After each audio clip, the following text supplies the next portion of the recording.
We talk a lot about moving forward, whether in a business meeting or a relationship or an aspect of personal spirituality. United States culture is generally obsessed with productivity, profit margin, and success. And we can carry that obsession into our attitude about moving forward. Progress is the key. Some of the most powerful spiritual practices, however, aid us in moving backward. The journey backward can balance our constant anxiety about going forward. What does the journey backward look like? We examine. When we pray the examine, we look back at a portion of the day or the entire day. We reflect on and identify where we were most aware of or working in concert with God's presence. We also look back and identify where we missed the opportunity to notice God working or to work with God. Healing prayer. Some forms of healing prayer take us back to events that have wounded us. We go to that painful moment or period and invite Jesus to join us there. We re-experience the hurt, only this time we are accompanied by Jesus, His strength, mercy, peace, and forgiveness.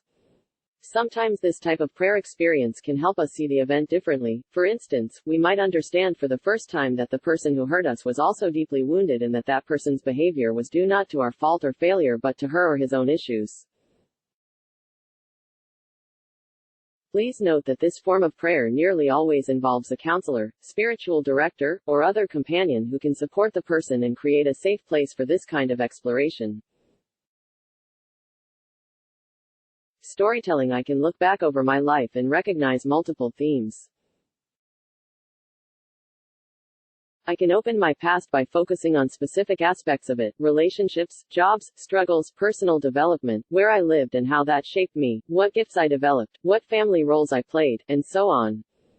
By telling my story through multiple themes, I can make sense of my past in ways I've not recognized before. For instance, I might remember my childhood as a lonely time, because I suffered much illness and was unable to spend time with other kids. It's primarily a negative memory, because I'm thinking of that time in terms of interacting with my peers. Then I shift focus and remember another aspect of those years, learning to be quiet but attentive. Because of illness, I learned to stay interested in life through reading books or doing crafts or learning to identify birds at the birdbath in our backyard. Now I see that time as much more positive, because it helped me develop the ability to be still and pay attention, something many people don't develop until much later in life. The journey backward can free us for the next steps forward. Reflection, prayer, and storytelling create within us our picture of who we have been and who we are becoming.